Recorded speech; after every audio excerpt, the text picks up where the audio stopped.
discuss how legal ideas are transformed into big dreams.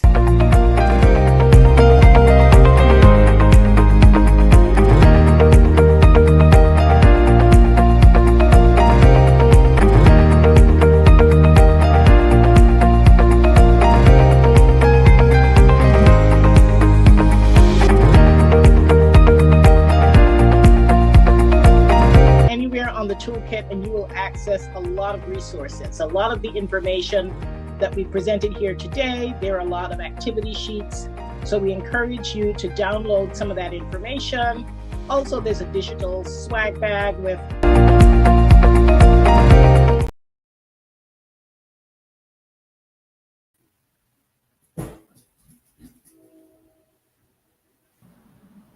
Well, good afternoon, everyone. Welcome. We are so glad that you're here this afternoon. It's the last Wednesday in April, and it's still Financial Literacy Month. So we are so glad that we can connect with you guys on Financial Literacy Month. And it's going to be an exciting show today. So Jareed, who normally starts our show, she's back. So take it over to you, Jareed. I apologize, everyone. I was actually, my camera was off. I noticed. So hey, gotta jump in. Well, that's what we do on live TV and live stream. So good afternoon, everyone. It's a pleasure to be here. It's just unbelievable that this is the last Wednesday in April. It's crazy. Where did the month go? But we have such an exciting show today. And once we get started and having this discussion, you'll see why we were MIA, because we've had so much going on. And but we're just delighted that we're able to have this final show to bring down the curtains on Financial Literacy Month, a very important month in the life of Samuel Fields Consulting Group. Absolutely. So, Megan, I am delighted to introduce some of our family members today. Of course, the title or the topic that we're discussing today is how can we really leverage the talents of the family to start a business? Is it possible? We always hear about partnerships being leaky ships. Mm-hmm. And of course, once you sometimes include family members, it can get that much more complicated. Absolutely. And we have seen examples of that. So I know people are usually a little bit scared, a little bit wary of getting involved with family members. So this is going to be an exciting show where we actually have persons within our own family who've started a business and have been successful. But as I was thinking about the whole idea of this show, and I think it's one of our most creative shows that we've done, when you start any kind of business, what is the first thing people typically say? Talk to your attorney. Absolutely. And your accountant. And your accountant. Things, yes. So we're lucky that in talking about some of the family businesses here today, there are a total of 5 of us, and 3 of them are lawyers. We're outnumbered, Calvin. So it's going to be a very interesting dynamic, because typically when you start thinking about a business, you want to make sure that the legal team gets involved. But what happens when the family business is a law firm? Legal firm, yeah. Right. And what happens when, in other instances, you have lawyers as part of the business? And then what happens when, the crossover goes beyond just siblings to cousins to extended family to in-laws? It makes for a very interesting dynamic. So I'm very excited to introduce our panel here today. We're all related, and we'll tell you how. Let us first bring in our sibling, Calvin T. Samuel. He is, or we call him our faithpreneur. And our resident chaplain, our family resident chaplain. Every family needs one of those. I tell you, I think that adds to the family business. Calvin is our younger brother. We have 3 brothers, and he is the second brother. And so we're delighted to welcome him. We'll have a a more in-depth introduction a little later because we want to manage the time because I just know we're going to have a lot to talk about today. And we are delighted to introduce our cousins. They are siblings. When I say cousins, I don't mean distant cousin or, some people just mention cousin. We're talking blood cousins, first cousins. Our mothers are sisters. So we're delighted to welcome Marcus Jarvis and DeLacy Jarvis Thomas. And they are both attorneys running a law firm. And so, like we said, maybe this is how we get a family business to work. Maybe you bring the attorneys together. But they're going to talk to us about their law firm. They're actually in Minnesota, and we're delighted. We're all so excited. We're getting ready to celebrate, as you've been following the show, my mother's 90th. And so it's going to be a very interesting dynamic. So we thought it would be a very appropriate topic to address Financial Literacy Month because we talk about entrepreneurship. We've talked about passing down wealth. We tried to touch on all aspects of businesses, especially smaller businesses, which we know most of our guests are interested in. So today we are going to get started.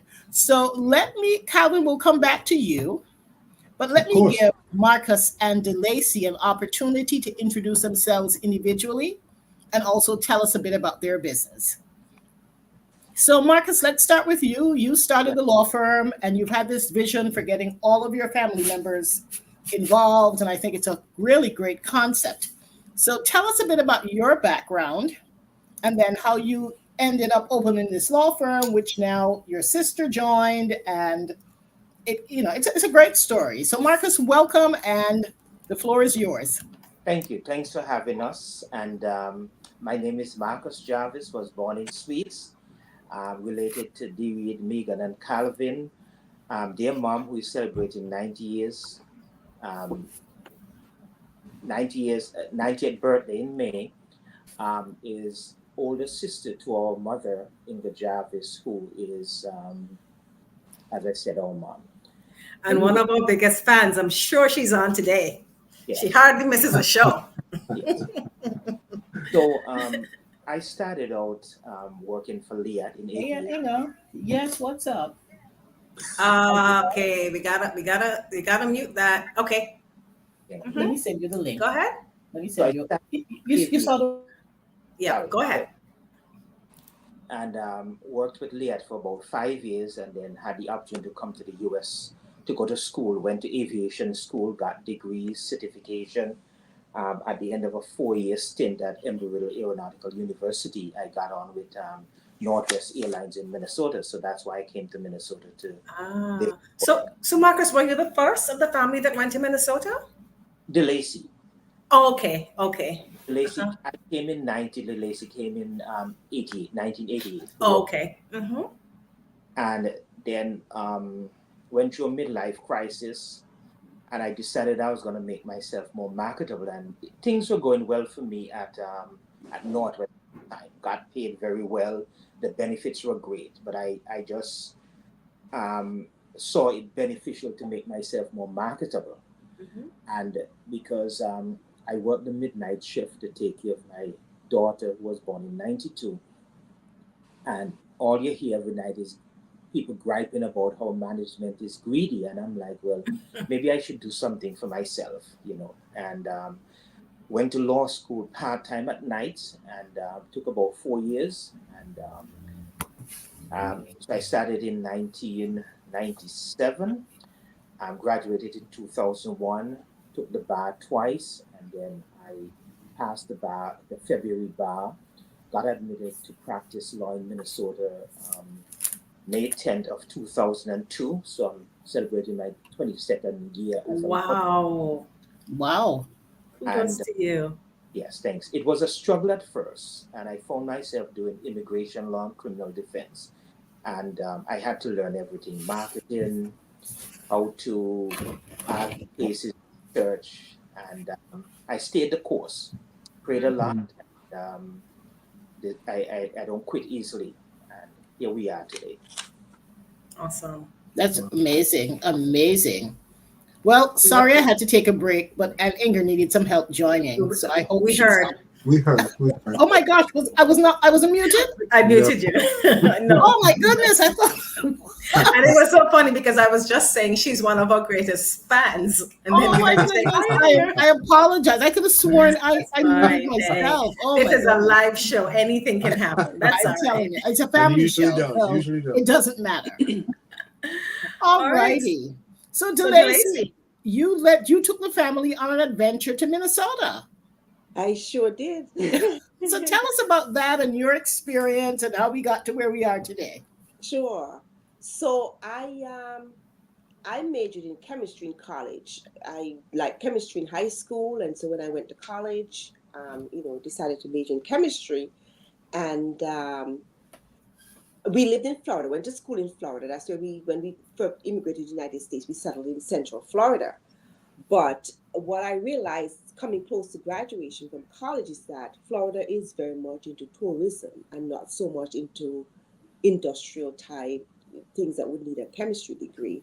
So I ended up applying. At first, I said I had no plans on moving outside of the state of Florida. So I didn't even apply for jobs outside of Florida until it was really getting close to graduation. And I realized, it's not going to happen in Florida. So I have to, look elsewhere. And 3M actually came on campus to recruit students, and I interviewed with them and was offered a position. And they headquartered in Minnesota.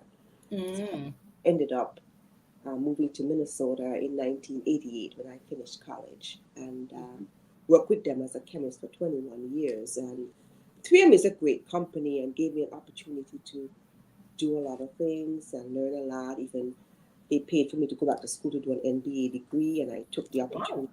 Wow. Nice. Then in 2008, when there was a downturn in the financial market, and we say worldwide, 3M, through no fault of mine, myself and several of my co-workers were laid off. So we separated. Tim and I separated in January of 2009, and I decided I at first was going to go back into more chemistry-related fields. So I did actually get another position in that area, and that only lasted a few months. So I figured it was time for me to really think about what I want to do. And I remember Marcus over the years had kind of mentioned that it's hard to get good help. So I reached out to him and I said, I'm in transition. I'm still trying to figure out what I want to do long term, but I want to come and work with you part time while I try to figure that out. But once I got here, I would say I fell in love with what's going on at the law firm, and I told him that I wanted to become full time with the law firm. And so DeLacy, you're not coming through very clearly. Yes, Can you speak up a bit? yeah, your volume is a little low. Okay, so That's better. That's a lot better. I fell in love and decided to go full time, and just to help out as much as I can. I had no plans on going to law school. That was, Marcus even encouraged me to go to law school, and I said there was no way. I said not at my stage and age. I had no, I didn't want to do it. But anyway, encouraging me. But I made that decision on my own. Once I made that, well, it's a big undertaking. It's expensive. It's expensive. It's a big commitment. But once I made that commitment, I went ahead and went full time, and completed in 3 years, and stayed connected with the law firm while I was in middle school,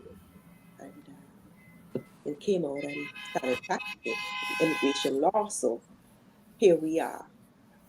Awesome. I find so many similarities as I listen to this, because as you know, my brother Clement and I, we did our law degree together, but we both had different first degrees and different careers.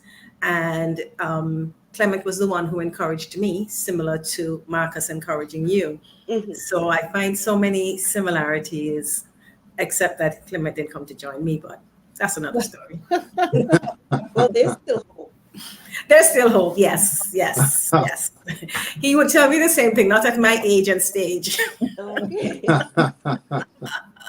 Yeah, that's an amazing story. That's, and again, we all come from one root.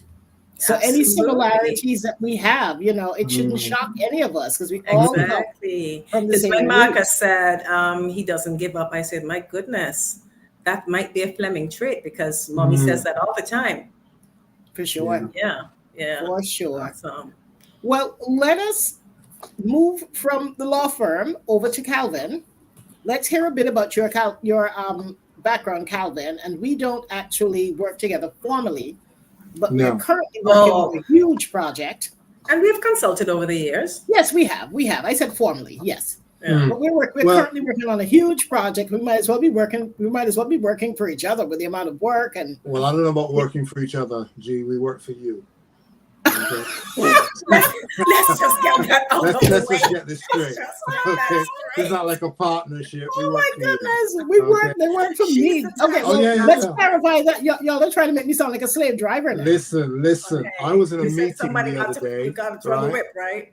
I was in a meeting the other day, and I had to explain to people, listen, I've got some work to do, but with the 90th coming up, I work for my sister today. So as soon as I finished with that meeting, all the guys that I work with, who I manage, I had to tell them I got another boss. Okay.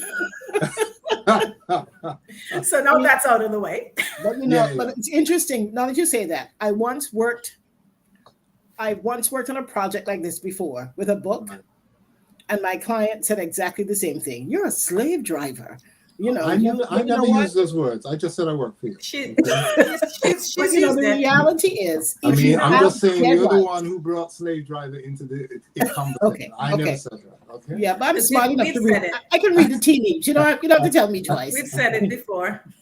But no, it's I guess the marketer in me, if you have deadlines to meet, it's logical. You want one step drives the other, and if you have a big deadline, the only way to do it is you gotta.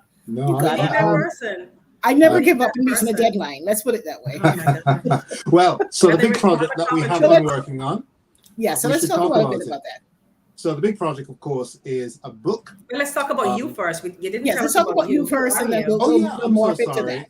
So I'm a Methodist minister. I'm a pastor. So I live in just outside the city of Southend, which is a city just outside of London. So people don't know where Southend is, but they'll know where London is. I got a background in theological education. So before this, I was principal of a theological college. Two theological colleges, one in London, one in Durham. And I've spent most of the last 20 years working around ministry and education. So that's really my background. And you have an MBA, right? Yes, I do. I have an MBA. I'm not sure how much you want me to say. That's okay. I just wanted that to be in it because I think with the whole financial literacy. Yeah. So my first career was in banking, so I have a financial background there. Then went to train for ministry. And immediately after training for ministry, I was in a bivocational setting. Working in a university, but working for the church without being paid by the church. And an opportunity came up then to do an MBA, which I thought was going to be a really good way of tying in the two parts of my life. So the former financial background in banking, and if you are a pastor, you are really running a small to medium-sized enterprise. So people think about ministry, and the reality is it can't be done without resources. So just thinking about how you manage resources, not just money, but people, volunteers, that kind of thing. So in my MBA, part of the elements that I was interested in was running not-for-profit businesses as a way of thinking about how I would tie in, the various strands of life.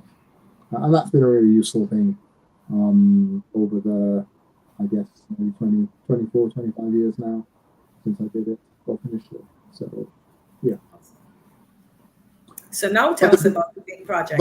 So the big project is we have been working on preparing for our mother's 90th birthday, which Marcus referred to. And one of the things we wanted to do in collaboration with our mother is to help her to bring into being a book. And so this book was a project where we, as her children, grandchildren, and one of our cousins, really tried to distill mommy's stories so that we could bring them together in one place. And it's something that people talk about all the time, particularly with the generation that's passing on, to capture the stories before they pass. My mother does not plan to pass for another 30 years, so we still have time, because she plans to live till she's 120. But there's this book that tries to capture 9 decades of experience, of insight, of wisdom, of her entrepreneurial exploits, or her seniorpreneurial exploits. And it was a really big task of about 9 months trying to think through, what is this book? How would we capture mommy's thoughts? And it's a combination of her wisdom, but also some insights into her seniorpreneurship. So it's called Miri. Have we got the book? Can we put the book on screen? We surely can. So it's called Miri's Magic Recipe. And it's a recipe for life, but it's also a recipe book because my mother loves to cook. And so each of those chapters has recipes in it for some of the things that she makes. So it's not just recipe for food. There's recipes in there for kombucha.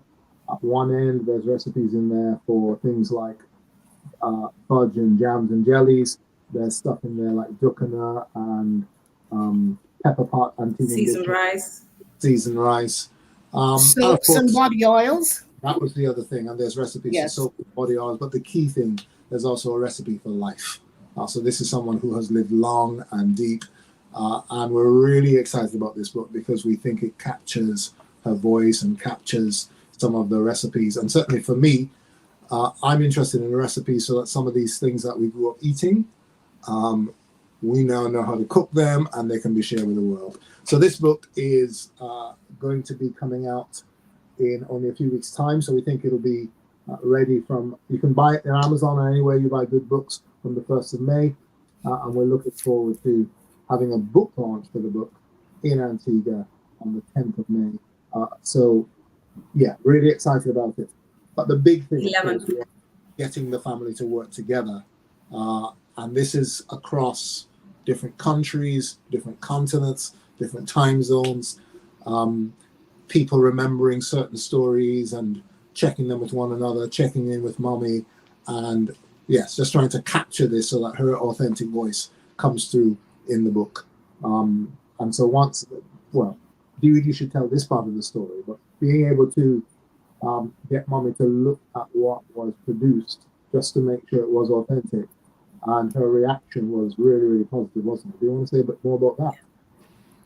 Well, I think I want to even talk about it on a broader scale, and we'll come back to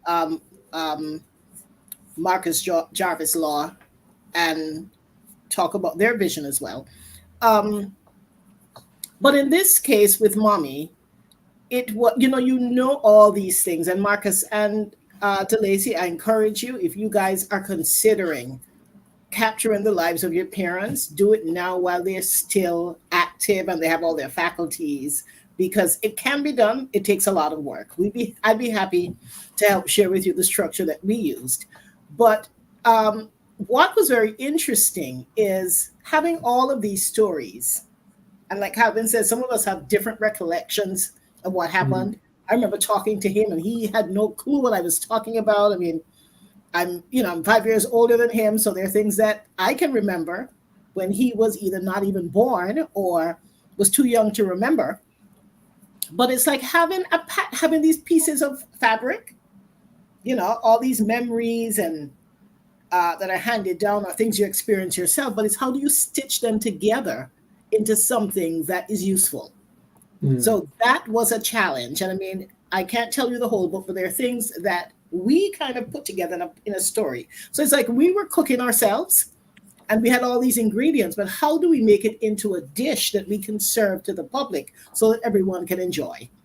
So it was like, looking at certain parallels and even certain things that I shared with mommy and said, did you ever even put these two together to realize that you were doing something very similar again in your life? And she was like, never in my life would I have made any association between these two events. It happened 30 years apart.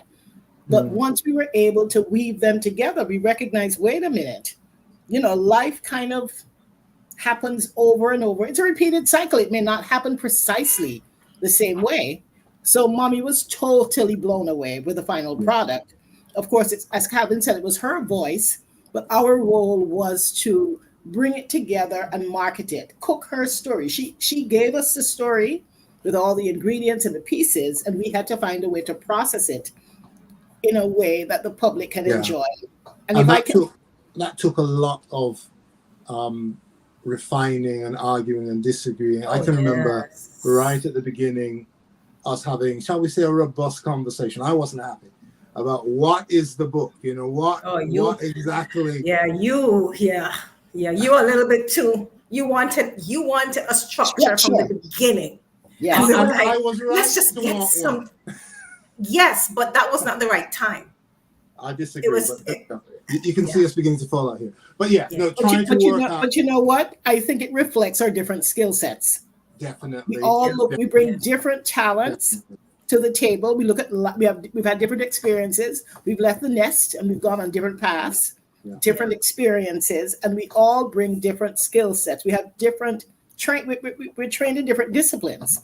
So Absolutely. I think that's what makes for a very rich and a very robust final product. Because certainly the way I look at it, and I mean, Megan is my sister is not a marketer, but she's a hard worker. Mm. She is going to deliver. I mean, Calvin and I are more the marketing Yeah. types, and we can take it somewhere else. But Megan pulled, she did her job. I mean, the accountant We showed all up, the did. lawyer We all showed Well, up. did. we all did. We all did. I mean, No, I even know, but I'm saying when it came to certain areas, I know that wasn't your interest as much, right? But that did not diminish your contribution because you met Absolutely. deadlines yeah. and Yeah. But let's pivot back to Minnesota. And so, Marcus, tell us about this vision that you had as far as starting a company. And, the vision from, starting your law firm to what it has evolved now into something where, a lot of your family members are involved. I even do some work for you. So let's talk about that whole vision of creating this umbrella. You started your law firm. Luckily, you needed help and you went to the right place, a family Hmm. member, and Yeah. you're able to, I guess, train and cultivate your own talent to expand your business. I'm sure along the way you had other workers and what have you, but to where you are now, you did this smart thing and went back to the most reliable source to find a partner to expand your business. So tell us a bit about that process and the vision that you started with to where it has morphed now into a family practice that provides employment for other family members, like you said, to me personally, support for your parents, and then a long term plan for retirement for a lot of your family members. That is correct.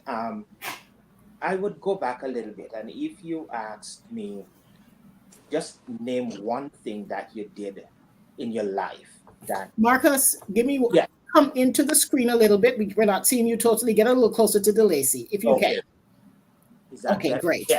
Uh-huh. So, And the volume. I don't Yes, know the if you're not volume is a coming through as. little low. And I want to say to our listeners, thanks for joining us. This is going to be a long one. It's going to be more than an hour today. I can already see we're going to have a lot to talk about. So if you're cooking, you may want to switch over to the tablet because you may need to bring the tablet closer to the kitchen. This is going to be a little longer than our typical 1 hour. So just putting everyone on notice. Go right ahead, Marcus. thank you. Yeah, if anybody said, just name one thing you did throughout your life that you think helped you today, I would say that I was born to Christian parents, grew up in the church. Mm. One thing that was instilled with me very early is that you have to pay your tithes and offering. The Bible says that if you pay your tithes, God's gonna bless you. God's gonna multiply you beyond your imagination. And I believe by doing that, I he gave me certain skills, very creative problem solving skills, and just a vision to do things. As I alluded to earlier, um, things were great at Northwest Airlines, and people, fussed about, management was greedy and things like that. And I'm like, well, what can I do? You know, you see guys that are quite old and still working, and I just wanted to do something different. And as time goes by, I decided that, you know, you work for somebody and then at the end of the day all you get is a paycheck. But if you can do something that would generate a lot of income and get more people involved, and so that as we retire we can retire with, large sums of money, would have fulfill a good life, help to train others. That's the idea. And then in about 2010, the idea of bringing family involved started out around 2010 when the Lacey came on board. And actually, I sent out an email to my nieces and nephews in particular, and the Lacey kind of used that idea to come and help. And I just kind of grow, and I try to be fair to them in terms of compensation and to be respectful. Um, Lacey and I never got into a fight in this law firm, never ever once. We are very respectful to each other, and as I said earlier, compensated heavily. So there's no need to say, well, Marcus is getting all whatever, and that he's not sharing enough, he's lazy or anything like that. And we don't pressure each other to do anything. In other words, for example, the Lacey handle the finances in terms of, putting the clients the agreement together. We have a payment plan, and I've got to get the financials to give my accountant to prepare taxes and things like that. And I just patiently wait for that. We don't fight, and I think that's really, really important. And I believe the ladies will talk a little bit more about this. Is that in Proverbs it talks about, iron sharpened iron. As the business leader, you have to help to motivate the workers. If they see us fighting all the time or have a bad attitude, then they're going to do. So they're looking at my leadership from a lot of different perspectives. That's wonderful. We So I have a quick still, question. we're still not hearing you guys. At something is a little, Clearly, yeah. clearly you have so much to say, but we really want to make sure we can capture it. So, Delacey, if there's any way you can turn up your volume on your device, that would be amazing. One of the things as you do that, I wonder, you both come from different backgrounds in terms of work. So you came from the aviation industry, Marcus, Yes. and DeLacy from chemistry. How have you seen the way you work differ? Or how have you seen the backgrounds that you come from? How have you seen that complementing the way you work together? That's an interesting question. I will take that. It was kind of interesting because when I joined the law firm, I actually saw a lot of similarities. Oh. I worked in a lot of areas within 3M, but the last area I worked in was in the 3M also had a pharmaceutical area, and I worked in the pharmaceutical area of 3M. And it was heavily regulated and did a lot of work with the federal agencies. So the FDA was who we worked with. And so I saw, with the immigration law, this working with some of the federal agencies. So I brought that with me, and I could connect right away. I made steps between the FDA and the Department of Homeland Security, working with a federal agency. So okay, so that was a lot of legalese.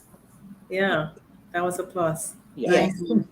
And if I could add to that, my background is that as an aircraft mechanic, especially in electronics, is a lot of troubleshooting. And once you're solving a client's problem, you're troubleshooting. If I go this route, how is opposing counsel going to come at me? Or they say that any attorney prepares the opposing counsel's arguments and then you against that. So it's a matter of troubleshooting, think of different scenarios. So that's one strength Mark in particular. And I would say even from just a pure chemistry standpoint, is I see chemistry as kind of a problem solving, testing out different theories and stuff. That's interesting. I brought that with me as well. Nice. It's Nice. an interesting thing, isn't it, that no learning or experience is ever wasted. So even if you end Ever, up ever, in an industry ever. that's completely different to what you were doing before, you can always pull what you learned before and reapply it. Absolutely. And it's the way musicians work. You know, you might be trained as a classical musician, but then you can, if you know what you're doing and you really know it, stick you in a jazz band and you'll figure out a way. Or Yeah.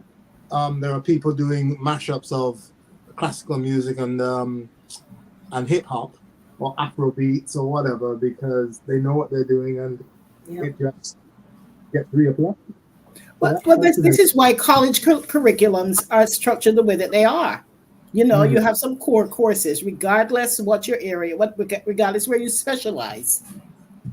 There's some core courses and then electives and things that form the basis for the entire curriculum, and then you go on and specialize. And I mean, even if you go to graduate school, there are still some fundamentals that you're going to do in your area of discipline. Even if you have a specialization in your MBA or what have you, there's still some core classes that you need to take, which is why, and I'm listening to all of this, which is why I think it's absolutely important, like you said, Calvin. Learning is key, regardless what you're learning, and we see that in our parents as well. Regardless, just keep your mind active. Your mind is like a sponge, regardless what age or stage you are in your life. It may not be going back to school to do, or in the classroom to do, a strict course, Formal. but there's certifications, there are things you can do online to keep your skills and to keep that learning cycle going. But DeLacy, I wanted to hear a little bit more about, before we take a break, we heard Marcus's version. I want to hear how it was for you, leaving a huge company, an international company like 3M, and then making that shift to a smaller company. And even on top of that, not just a smaller company, a family business with your brother. How was that transition for you? Well, it was a fairly easy transition because I wasn't planning, as I had mentioned earlier, when I came and joined the law firm, it was Come a actually, little closer, DeLacy, so we I'm can hear you. Yep. Come a little closer. yeah, I had told Marcus that I only wanted part time because I was looking at other I don't know what the next opportunity would have been, Mm-hmm. but it was certainly wasn't, not that I had anything against working for the law firm, but that was not what it just seemed like a bit half. When I say bit half, in the sense that a chemist, going not a, so it I had not planned to do this full time. It was just a part time Mm. situation until I figured. So, and I told him I only want part time, so because I need time to be able to figure out what my long term plan is. Mm. But when I got here, I, like I said, fell in love, and because of all the things that I've done in my life before, I see how I could apply my skills to the law firm. And I said, and I kept saying to myself, and I said to Martha, soon after I joined, I said, this law firm has potential. And that was really what it was. Just seeing the potential that the law firm had and decided to stay. So that's how I got to it. Wasn't like a day when I said, oh, I'm going to transition from a chemist to law. Mm-hmm. Making the connections, putting all the pieces together of all the things that I've done in my life and seeing the potential. I said, what better than to in the own family business? So Plus, what did you fall in love with, DeLacy? You well, told us you fell in love. What was it that you fell in love with? well, Yeah, I let's. love the work and just the opportunity to be able to make something. I've worked in big corporations and I figure I can have the kind of impact in terms of shaping a company. Right, I am like I could at this law firm. Mm-hmm. right. So that So was is it the creativity? Is it the creativity part of it, the innovation? well, But just making a difference. I said, no, this law firm has potential. I didn't really know too much about what was going on prior to me coming here. Mm-hmm. Oh, I knew what matters of immigration law and all of that, but really didn't have much clue beyond that. Mm-hmm. Just because I hadn't given it much thought. Right. So me just coming and saying I just want to do part time, and then just seeing the potential, yeah, and say I can make a difference that I couldn't make, at a company. I could make a difference at 3M, but you don't get to implement things. Yeah. Yes, that Yeah. personal touch. Yes. Mhm. That's Help very interesting. Well, folks, I think we should take a break to take some of the questions from our audience. Let me give you something to think about, Marcus and DeLacy. I am wondering, to what extent does being a family business differentiate you from the competition? So when your customers are looking at you, or just how you're perceived in the marketplace, compared to other law firms, do you think there's a particular appeal that you have in being a family owned business? Well, first of all, do you promote the firm as a family business? And if so, to what extent does being a family business differentiate you or give you an upper hand in terms of your appeal to your clients? Think about that. And we're going to take some questions and comments and acknowledge our viewers. Megan, take it away. All right. So if you have any questions, now is a good time to pop them in the chat. We just have some comments, of course. Our matriarch, who generally doesn't miss a meeting, one of our shows, Miriam Samuel, she says, "Good afternoon, family." Good afternoon, mommy. Afternoon, Althea Mom. Scantlebury, all the way from London, says, "Good afternoon, everyone. Althea S. is enjoying the program too." And she also says, "I'm looking forward to buying a copy of that book. And you're going to get yours autographed. So looking forward to seeing you." Althea Dyer says, "Althea is watching. Good afternoon, all." Good afternoon, Althea. And Lydia Peters is also on the show. She says, "Good info. Thanks to all." Mhm. That's all that we have right now. Keep your questions and comments coming. Okay, great. So this has been an excellent discussion. I know we're not going to get through a quarter of all the topics that we want to talk about, but we can always do part two. But Marcus and DeLacy, I wanted to, as I said before, the questions, just get a sense as to what extent does being a family business give you any type of competitive advantage? Well, and you kind of asked, if we market it as a A family family business, business. yes. um, I don't know that we are. I think, a lot of clients over time will.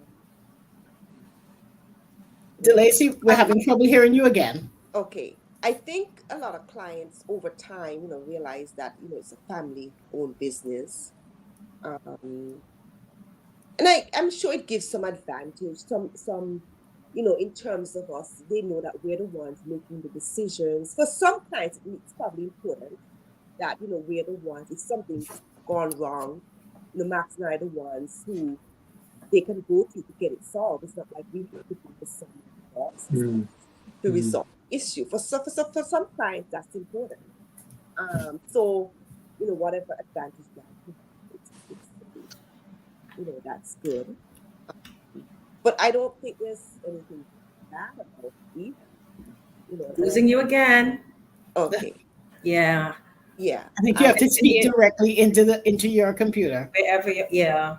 And if you can bring your head down a bit. Okay. All right. So yeah, I No, we're not seeing your face now. okay. Sorry. Yeah. Whatever advantage that we can. Yeah, not I hearing. don't think there's any big downside. We have not experienced anything anyway, so I think it's all positive. Hmm. Okay. For a family-owned business law firm. Right. Mm. If I might add a little bit, every opportunity I get, especially when DeLacy comes over to my side with a client, I usually tell them, "This is my sister." They they're usually, bright-eyed about it. I think they're somewhat Mhm. believe that we could work together. Yes. Mm. It's a good example. I can think of things that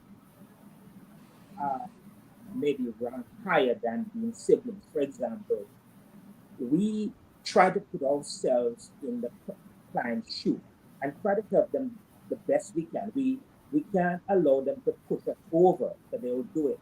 So we have to push back on that. But in terms of give them utmost respect, try to be sympathetic, and a lot of times the client would come in, the way we speak to them, they might say, "Well, I came in here all distressed and I'm leaving feeling so much better."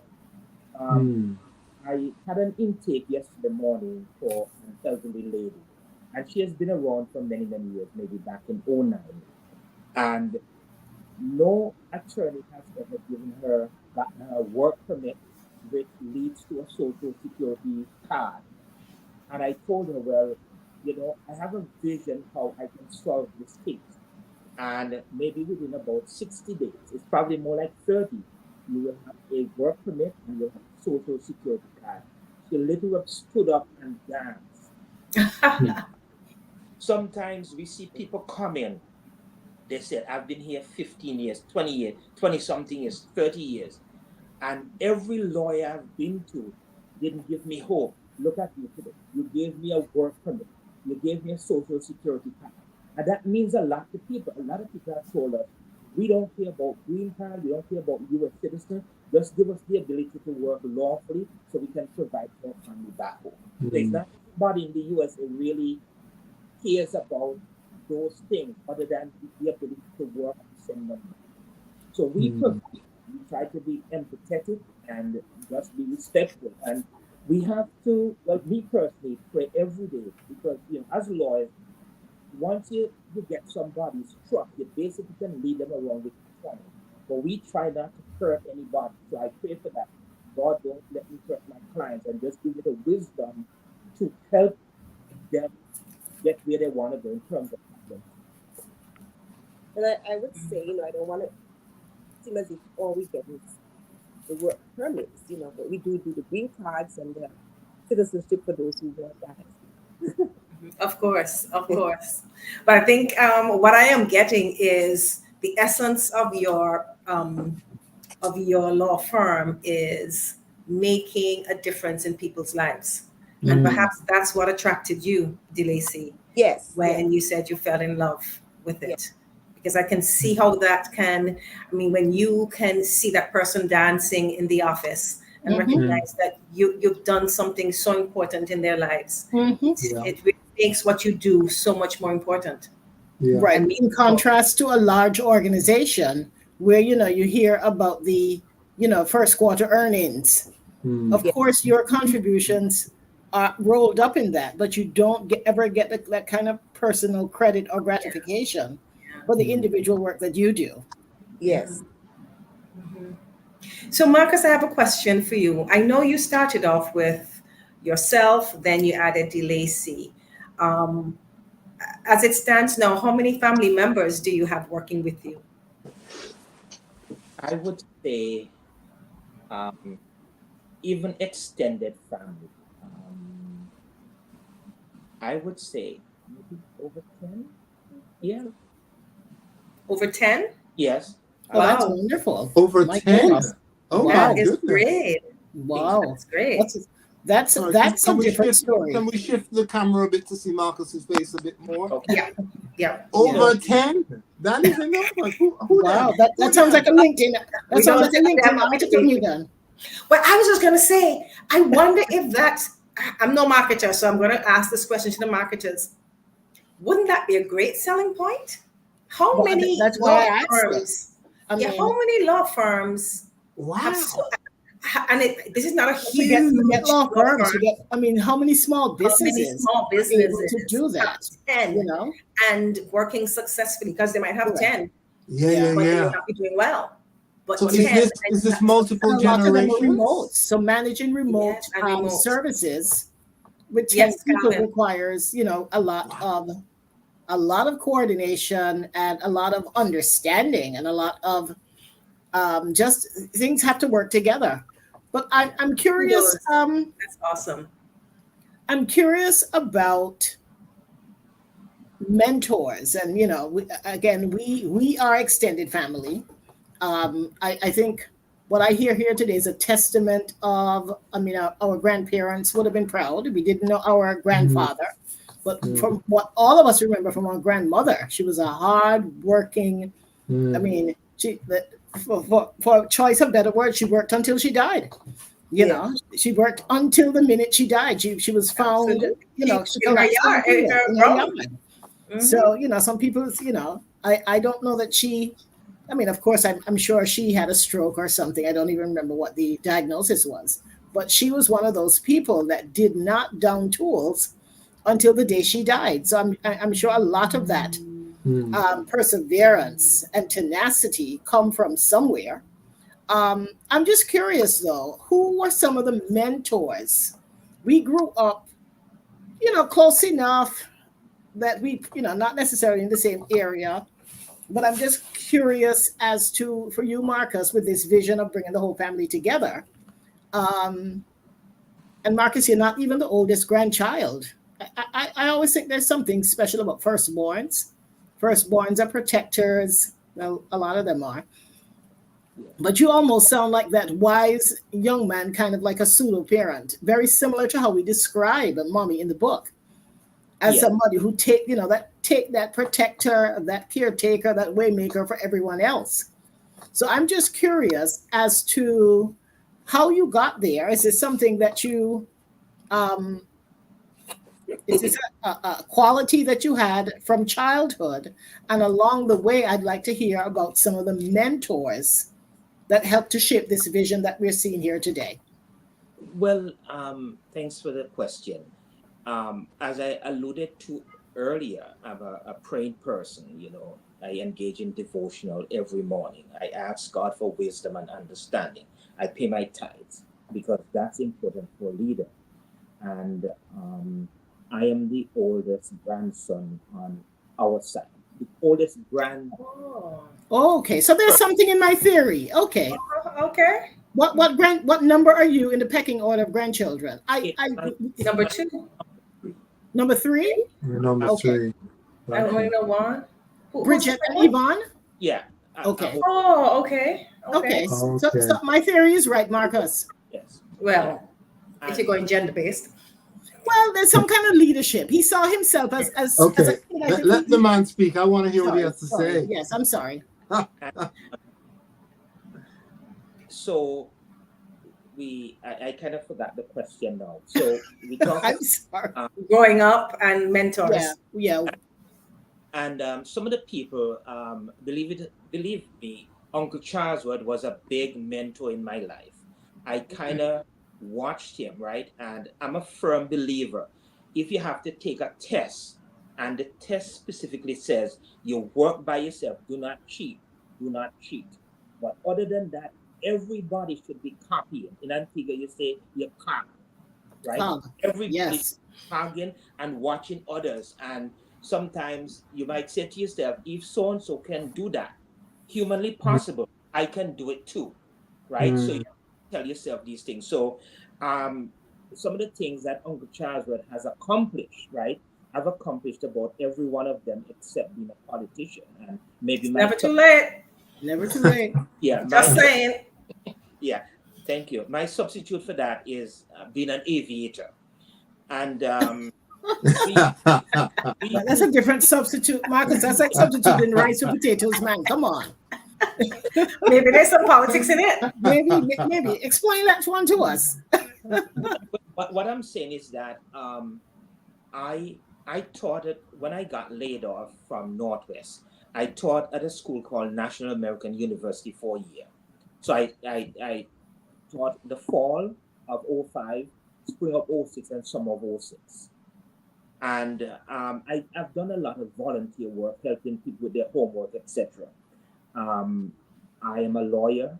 I taught. I get the opportunity Oh, you're going through the checklist. I see what you're saying.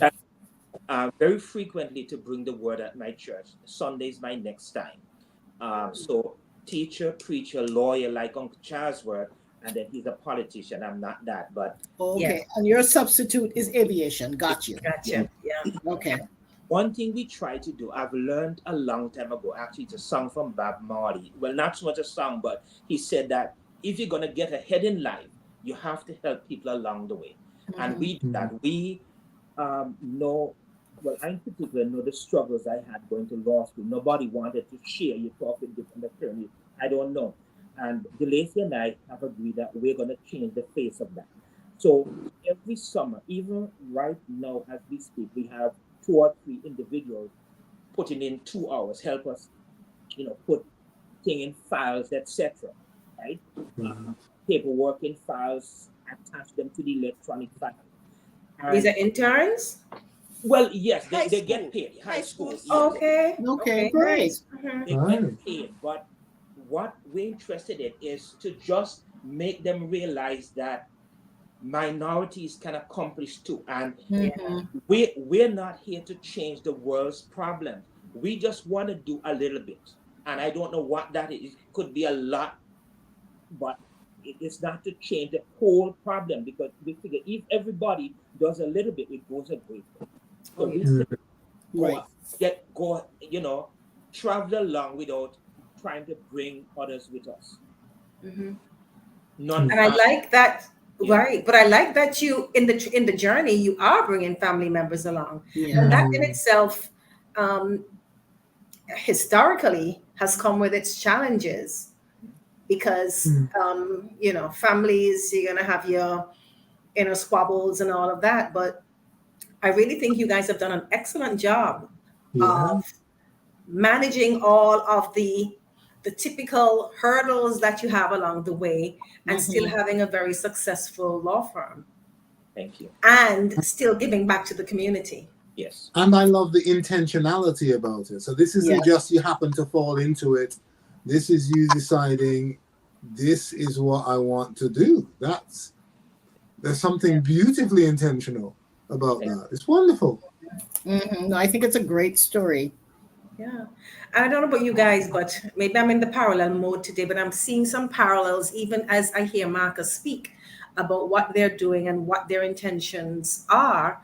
I see quite a few parallels with what we're doing with the book, with Mommy's book. There's an intentionality about it. She wants her legacy to Be live passed on. on. Yeah. And Yeah. what's in the book, it's really Mommy's life poured out in different ways, different recipes. But the intention is, if you read this book, you will see what I have been pouring into my children, what I've been pouring into my grandchildren, what I've been pouring into The whoever community. wants. The community. And so I'm just looking at it thinking, wow, I love the family. We're doing well. Yeah. I mean, for example, as you guys are aware, for the 90-day countdown, I'm sure when I said it, y'all probably wondered where's this girl going with this. But I think it's such a big story, and you have to get people to focus. So one of the suggestions I came up with is, let's do a 90-day countdown to Mommy's 90th birthday. And honestly, when I said it, it was just a marketing cliche. I could never have imagined how much joy and how many more lives she was able to touch by bringing this all into focus. And she was on a show last night, so the show host said to me, send me some notes. I know she was doing her 90 days to 90, but can you just remind me?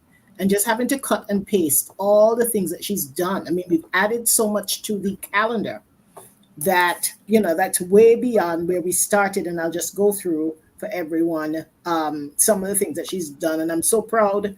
And so I'm just so overjoyed that we're able to do this, because I'm telling you, I've never seen my mother happier. And for her to have this kind of joy and satisfaction at this advanced age. She has lived a full life. Whatever happens beyond 90, she's lived a full life. So some of the things that she has done, let me just share them quickly if I can find it. Well, I know we started off with the International Day of Happiness, random Yes. acts of kindness, sorry. Yeah, random acts of kindness was when we started that off, and she put some kindness bags together, intercepted people at Epicurean, told them what she was doing, and gave it away. It felt like candid camera. Like people couldn't even believe, like, you're just gonna give me stuff, just it's your birthday, but you're giving me stuff. So that really brought a lot of joy. Then kombucha. She just learned how to make kombucha maybe in the past year or two. And it's quite something that people love because it's a health drink. There's some history to it. My children are into it like crazy. So on World Kombucha Day, we suggested you should do a tasting. And of course, mommy never gives up an opportunity to feed people, to help people. And we had a tasting. And I was shocked when I got the pictures and the video, how many people actually showed up to be a part of it. Then on March 8th, International Women's Day, we didn't have anything on the cards, but I called. I said, Mommy, it's International Women's Day on Friday. What are you doing? And she's like, what do you think I should do? I said, I don't even know. She said, what about if I go to the schools that my grandchildren attended? Because, being a grandmother, she did a lot of the drop-offs and the pickups and cultivated great relationships with the teachers. So she went and gave out, again, her kindness bags with all of her products on International Women's Day. And then she got a call. You start doing things and things catch a fire. She got a call from J.T. Ambrose School, All Saints Primary, which was her alma mater. And they invited her to talk about her business on Career Day. March 17th, she went to a book signing. There was another author. A woman from Dominica came to Antigua to do a book signing. I follow this woman. I think her work is amazing. And I sent it to mommy and said, you should really check this out. And sure enough, the live came up on my phone. And I said, let me watch this. Who's at the front? Who's in the front table? Mommy is right up there with this woman signing. She's never met this woman. But I told her about it, and she made sure she stopped by after church. And I saw when she was getting her book signed, and she had 3 books. So I called her. I said, Mommy, I see you buy 3 books, man. And she's like, how do you know? I said, I was watching the live. And she said, of course. I had to buy 3, 1 for you, 1 for Megan, and 1 for me. So I said, okay. So she bought her books. So wait, where's my book? Where's my book? What up with that? It's a recipe book, hint, hint. It's a recipe book. Just See, saying. that's just sexist. Buy it for the girl. I'm gonna do more cooking than G. Shoot. Okay, let's not go there now. March 20th. March 20th was International Day of Happiness. And she went back to the Charlesworth T. Samuel School, which is formerly the John Hughes School, which a school that she and my dad taught at very early in their career. To all of us, did you guys know, and we didn't include this in the book, but we have to definitely add it to the talking points, that Paz's father came to Antigua from Anguilla to work on Wallings Dam? Did you guys know that? I did not know that. That's how. You knew that, Lacey? Yeah. Okay. Wow, I did not know that. As a matter of fact, Mommy said it, but Aunt Inga reminded me of it the other day. I'm sorry we didn't get that in the book because that's a good. I didn't understand how they got to Antigua, but and in John Hughes. And John Hughes, and that's why Mommy has such a strong connection to John Hughes. That's where her family lives, sprouted in Antigua. Okay, moving right along. The next one was Alma Mater Day. I was trying to encourage her to maybe put on her old school uniform. She wasn't going for it. She's like, I never wore a uniform when I was in school. Alma Mater Day. Didn't bite for that one at all. Yeah, she didn't feel that one at all. Alma Mater. That's the one resistance we got. Yes, is when you put on your uniform for your old school, and everybody, that day wears their old school uniform. It's really catching in Antigua. She said, nah, she didn't feel authentic. But interestingly, some of her students from Otter's Comprehensive called her and invited her to their celebration. So she actually went out to lunch with these students. They wore their uniform, and she was there with another teacher. So she did eventually, go with the program, but in a different vision than we had initially laid out. And then just recently, on Monday was Earth Day. And again, we have these things on the calendar. And I called mommy like a week ago, Mommy, what are we going to do for Earth Day? And she's like, I don't know, you tell me. And a quick brainstorm, I realized that she had all these potted plants that she'd been putting together, all these plants that she had been, whenever slips pop up in her yard, or sometimes she plants a slip or what have you. And I said, you think you can come up with 90 plants? She said, of course. I'm sure I have probably over 100. So we quickly put a promotion together, put something online, and she was giving away 90 plants on Earth Day. And then an associate of mine called me to seeing the article to see if she would want to plant a tree at Otter's Comprehensive, one of the schools that she taught at. I called mommy on Sunday afternoon and said, do you want to do that tomorrow morning? She says, of course. So I said to my friend, if you pick her up, she'll definitely go. If you go and you assist her and get her loaded up in the car, because, she's bringing her own fork. And of course, I'm sure by now most of you have seen that famous picture where she threw down that fork. Like, she said to me, she said, we should have had that video. She said even she was shocked. She didn't know she was that strong. And then we have 2 more events. Teachers Day. We're going to definitely do something on that day because mommy, in her estimation, has probably taught, at least in her 40-year career, a minimum of maybe 3,500 students. Think about it. If you teach, if you have 100 new students a year, easily, she had that many. She's probably taught that many students. And then the big event that we are planning for, where we're going to launch the book, is on March 11th, which is going to be her book launch. It's also going to be Mary's Marketplace, where we're going to showcase a lot of her products and people can buy some of her products. But we're also bringing in a chef, Chef Murphy, who is well-known, cooks a lot of Antiguan food. Chef Murphy will be actually preparing some of the recipes from her book while she's doing her book reading. So anyone who is listening, this is something that you cannot miss. We have a package whereby you get the book. The book is actually $19.99 US, which is about 54 EC. The tickets are 100 EC.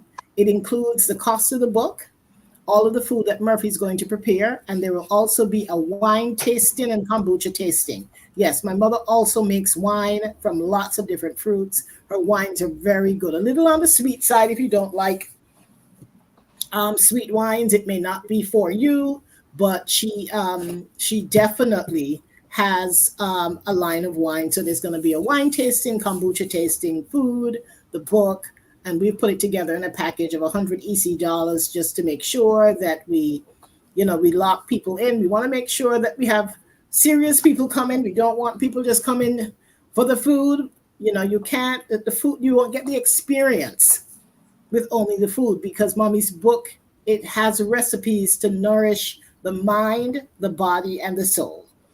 So you absolutely should reserve your tickets. Tickets go on sale this week. And I think I'm very proud of the book.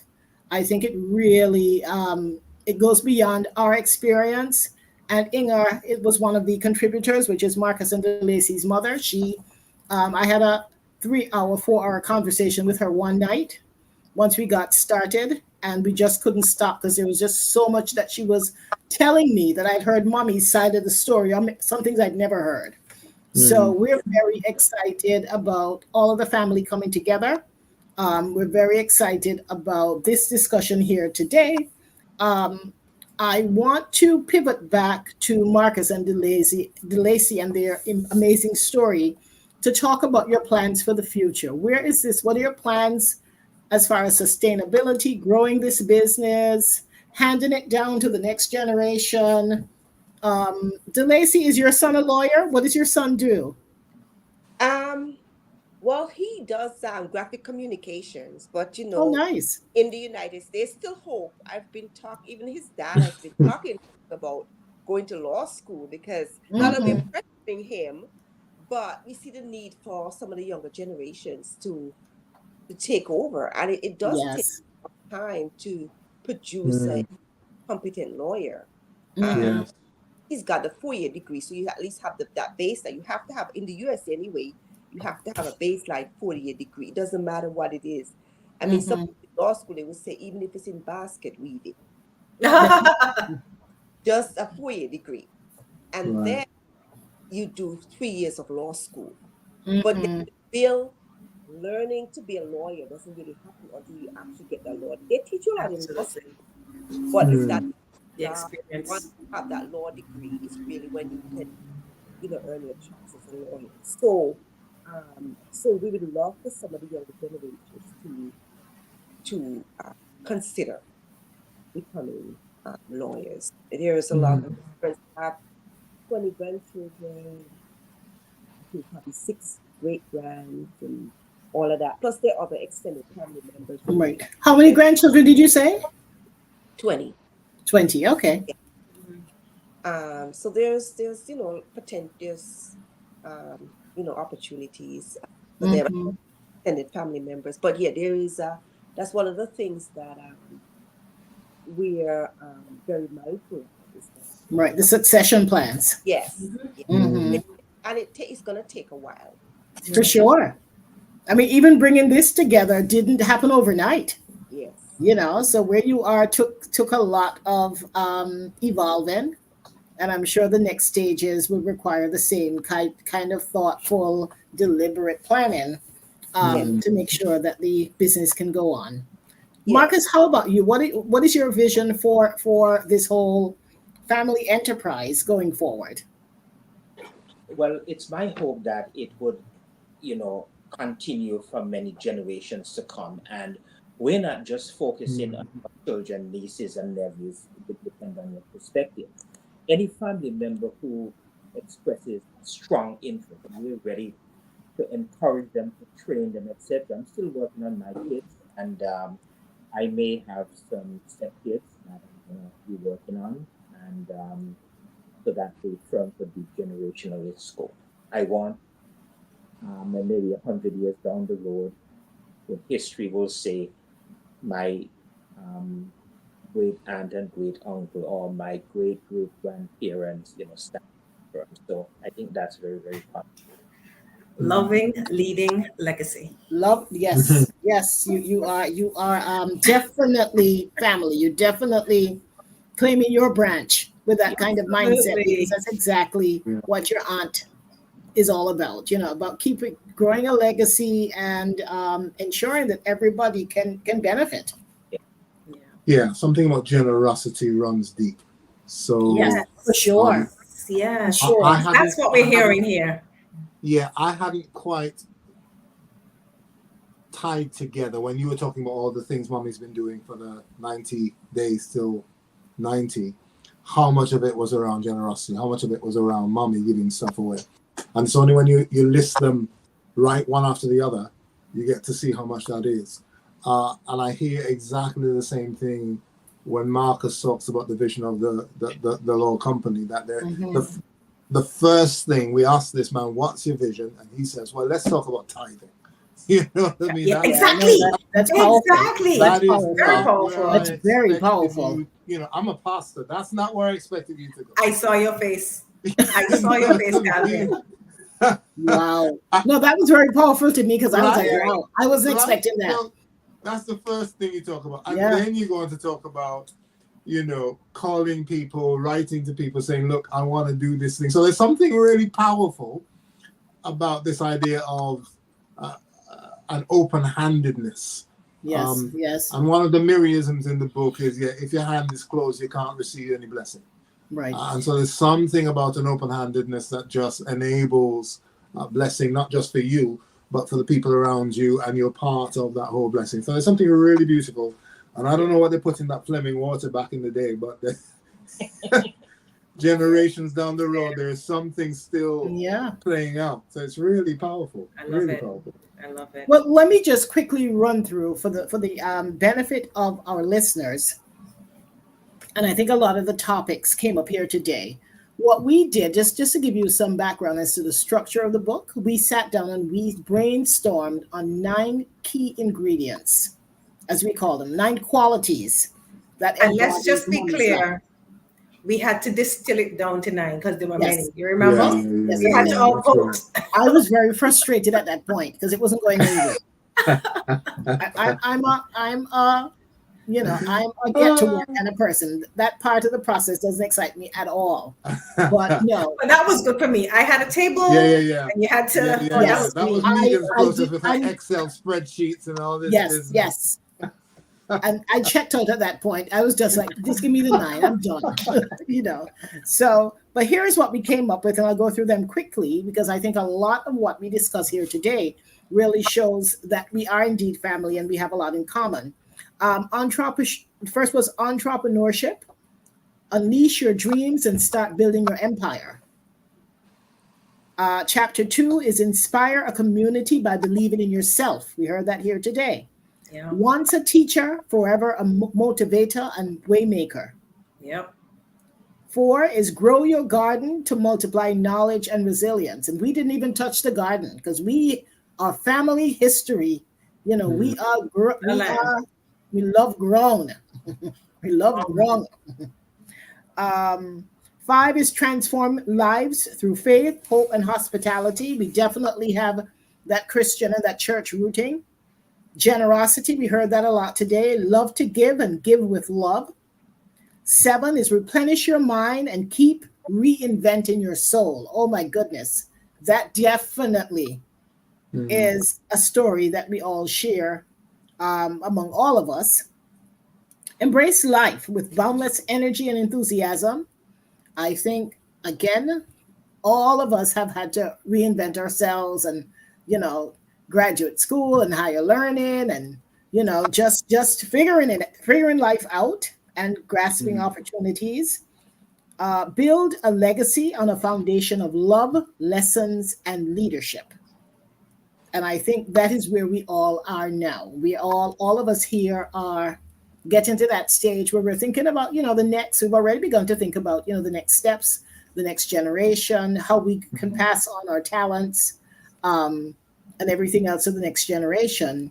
And then the final word, we have instructions for mommies. We have instructions for mommies. We call it her story. This is a her, so it's not history, from her story. And there is a lovely recipe, which I am going to leave. You absolutely have to buy the book to hear how the recipe kind of ties the bow around all of mommy's experiences, the life lessons, and the wisdom that she shared. So, one other thing I want to mention about the book, Calvin, you kind of hinted at it, but as we were weaving the stories together, we realized that there were lots of sayings that mommy had been saying. And you Lots were of Miriism. on Facebook. And so we came up with the name Miriisms. And so every chapter ends with a Miriism, which is a quote from her, which is giving you some kind of guidance. A little Miri proverb. A Miri proverb. That's exactly what it is. And on top of that, what we've thrown in are some journal prompts, because it's a book that it's not a book that you read today and put down and don't ever go back. So it's a journal, some prompts for you to reflect on what you've read and to ask you to do some introspection, some thinking about how you can apply these, whatever the topics are, to your life. So it's such a rich, deep book that I have to say I'm extremely proud that I'm proud of my mother. I'm proud that we were able to, despite our differences, our different ways of doing things, that we were able to come together and put together a wonderful book. And there were no fights, as I recall. Oh, no, we don't fight, but we disagree. We definitely. Hey, I went to a grumpy several times. I was like, these people. Oh, hey, grumpy. Hey, Dude wasn't the only one that checked out at various points, but no, I agree. That all checked out at various points. Yeah. No, you had to. No, guys, what I was trying to remember, over what period of time did we write this book? I think we started somewhere around October, November? I think September, because our original plan was to try and get this thing tied up before Christmas. Do you remember that? Yes, I do. We were crazy. But in all honesty, it only started. We had the ideas and we were all over the place, but I think we really only focused when you, the slave master, you remember you sent us, it was either very late December or early in the year, and you're like, hey guys, what's going on? Where are we with this book? We only have how many ever months or days or whatever you said to go. Yeah. Got to get going. And I think it was at that point we realized, oh my goodness, time is not our friend. Yeah. That's when But that's why some of us wanted to focus right at the beginning, but we're not going to go there. What I wanted to go back to is, I love the thing about the prompts is really important, because this book is a bit like slow cooking. You know, it's not meant to be read quickly. It's meant to be read slowly, so that you might read a chapter. But yeah, there's like a slow cook, beef situation going on, where you read it and you might come to some of those journal prompts and you go and think about it. And so, yes, this might be a book, and there are a number of books like that are not intended to be read through. It's intended to be a book that makes you think about what you want to do with yourself. And hopefully it's a book that people will read very slowly, as they reflect on their own lives and see not only what they learn, but see what they recognize. Because some of what Murray has to say, you think that makes perfect sense. I can see that in myself. Or I can see, and then apply it, because that's what she wants. Another thing that struck me, and we're going to shut down this book because people need to read the book. Just like the Bible, and I'm not trying to make any comparisons that we're anywhere near the Bible in terms of the depth of knowledge and what have you. But what I like about it in terms of the structure, just like the Bible, you can pick up and start at any chapter. This is the type of book you can just go through. You don't have to start the Bible at Genesis and you don't have to end at Revelations. You can start anywhere.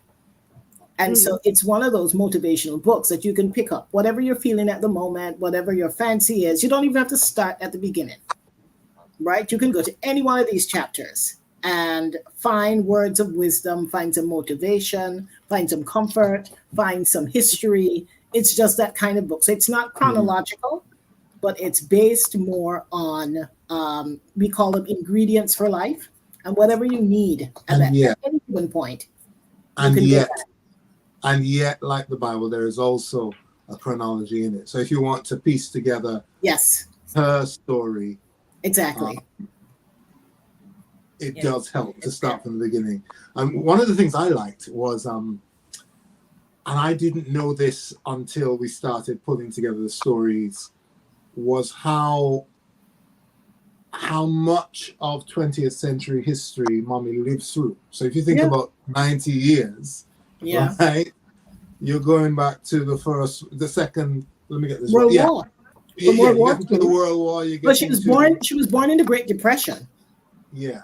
So you're getting world wars, you're getting pre-independence, British Empire, you're getting civil rights, the civil rights era. You're getting lunar landings. The whole the Arab-Israeli war.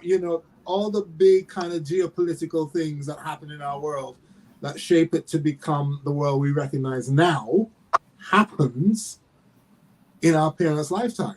And so in little Antigua, Barbados, Anguilla, wherever bits of her life, there's this wider thing going on in the world that's shaping the person that she's becoming.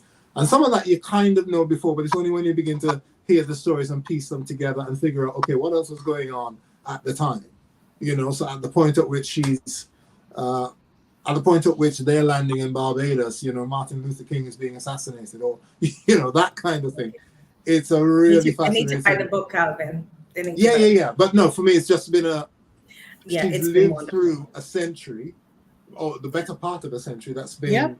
No, for real. That is huge. What a century to be alive. I'm telling you. So we have a few more. I know time is getting away. So hold that thought, Megan. We're going to go through those final comments. DeLacy and Marcus, we're going to come back to give you your final word, so you can think about what parting words you want to leave. So let's get through the comments. Ooh, we've gone way over time, but way. We have several comments, but we have one question that I would love to give Marcus and DeLacy maybe a few minutes just to answer. And that's from Wanda Versal. And her question is, how do you overcome conflicts in a family business? Well, I would say leadership, and hopefully you have someone in the family business who can take that leadership role and help to resolve conflicts. Hopefully, I think that's really, you're going to need some sort of strong leadership. Yeah, absolutely. And Leadership. And sorry, go ahead, Marcus. I'm sorry. I believe it in Proverbs 27:17, which says that iron sharpeneth iron. You have to be able to influence your, I don't want to say subordinates, but the people you're leading in a positive way. Yeah. That's really I think as well, when I think about like in our business, me and you, Reed, we do have conflicts, but I think one of the things that we allow each other to do is to express what we are saying, our thoughts, our position, but also respectfully listen to the other person. Oh, for sure. And, For sure. and then, ensuring that we vent, but then recognizing the bigger picture that this is a conflict. This is not going to keep It's us not back. that serious. We need to move on. We Yeah. make a decision. Yeah. Thanks for that question. All right, so let me just jump to the comments because there are quite a few. So Charles Samuel, who's our cousin, he says, "Good afternoon, all. Looking forward to seeing you guys. We're looking forward to seeing you as well." For And he sure. says, "Yes, these past weeks I've seen your mom's interactions with people on Facebook, and she seems so happy, energetic, and purposeful in all her engagements. I'm very proud of the family team." Thank you, Charles. Thank you so much. Very happy for her as well. Our cousin DeLacy says, "Be careful, y'all. Don't kill off Reverend Calvin." I'm looking forward to seeing him in a few weeks. I'm not sure what that was about. DeLacy I says don't what? care. Somebody's looking out for me. Lois. I'll take it. Lois says, Lois, my which what? Lois is Marcus and DeLacy's sister. What I think did she may have say? said something. She said, "Be careful, y'all. Don't kill off Reverend Calvin." Maybe something he laughed at or something. I'm looking forward to seeing him in a few weeks. Maybe when you were speaking about how you were so grumpy when we were dealing with the book. And the lady of the hour, or the lady of the 90 days, Miriam Samuel, she says, "I am a proud auntie and mommy. You make me proud. The sky is the limit. There's more room at the top." Amen. Amen. Amen. And Lois says, "Aunt Mary, you are correct. There is room at the top." A lot of family on the comments tonight. I tell you. Then Althea Dyer says, "Excellent program. Mrs. Samuel was my teacher. I love her and I enjoy her goodies. I need my book, please, and signed. Thank you." You will get Come your along. book. Come along on the 11th. We'll get it sorted. Yes, for And sure. then I do not know who is Jar 4KJ, but welcome. And Jar says, "Very informative and enlightening chat." Thank you, Jar. And that's what we have.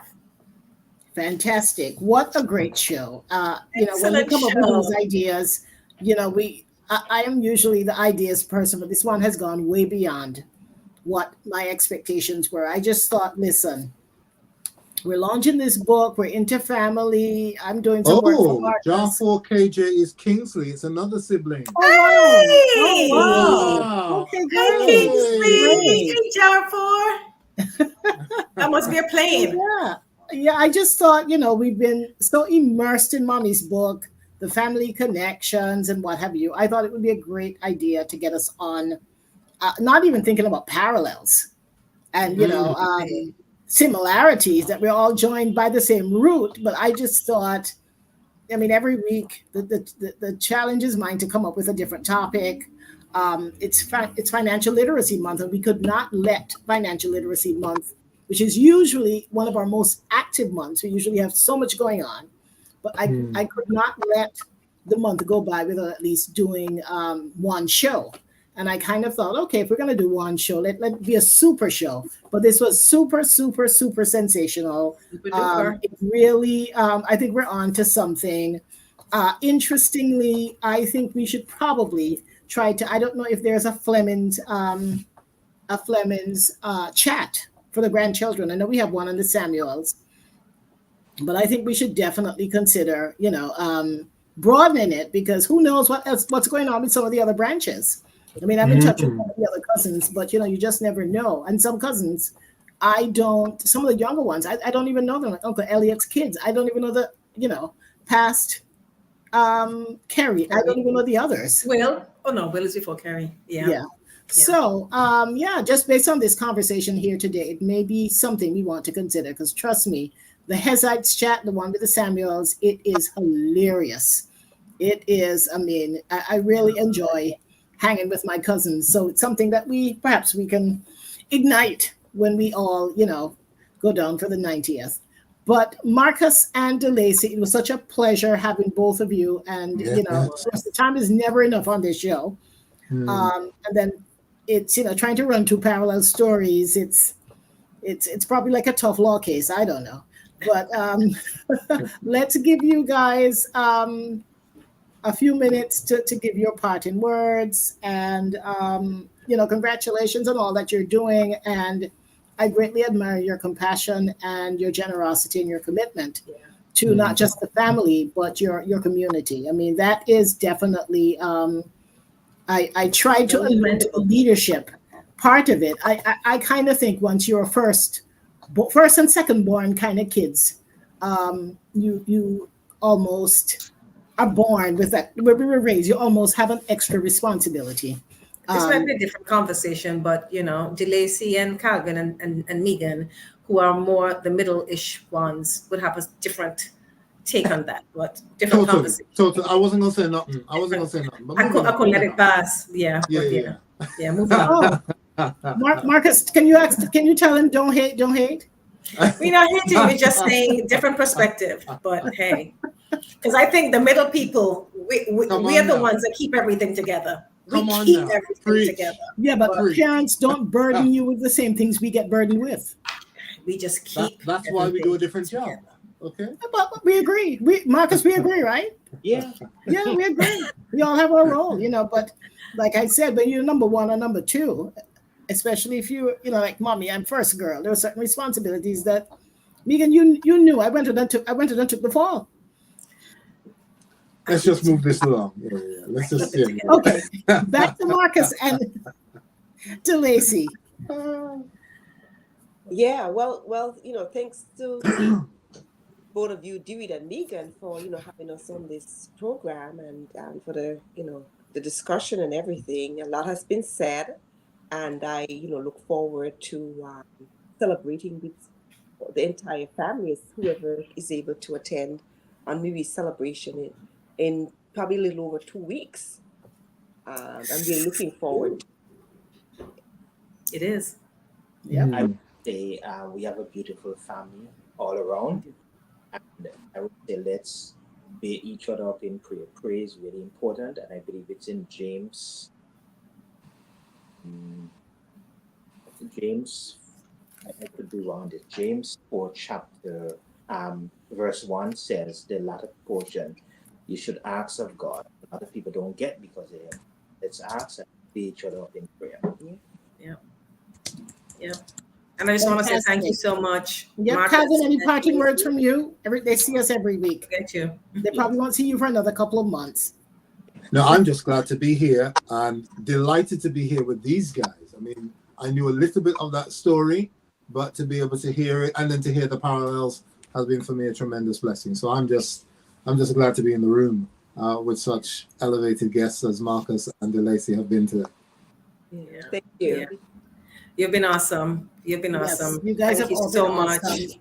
And I'm just go ahead, Megan. I was going to say, I'm just so impressed with how you have taken your business and just expanded it, not just in growing it, but expanded it in allowing other family members to be a part of it. And I really, really think that is special.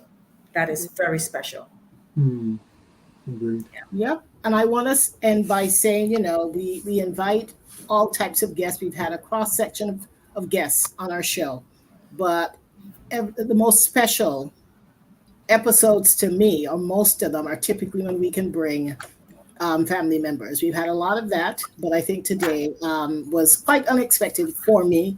The conversation did not take the path that I had envisioned, but that is life. Sometimes you just have to put the structure together and let things flow. So I think this has been a most insightful, rewarding, and motivational episode. And I really hope that our guests glean some insights from it. It's the kind of show you want to go back and listen to again. I know I will definitely go back and listen to it again. And so I encourage everyone, if you have not yet liked our YouTube channel, please subscribe.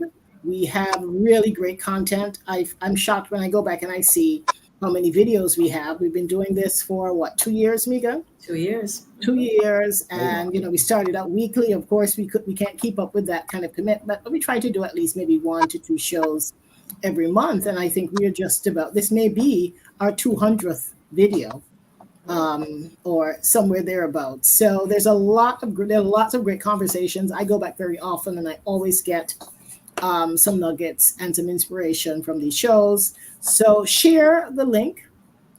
Definitely subscribe so that whenever our shows come up, even if you don't remember, you'll get the notification. And we want to say once again, I know my mom is listening. Happy 90th birthday to you. We know you're going to be celebrating all year, as you deserve to be. And we look forward to a grand celebration that you deserve. And so thanks to everyone who joined us. Thanks to our guests once again. This has been a great appetizer for what is expected to be, like I said, a grand celebration. So you probably won't hear from us for a few weeks, but understand. Maybe we can do a check-in during the week of the celebration. Yeah, or maybe from Antigua. From Antigua, yeah. Awesome.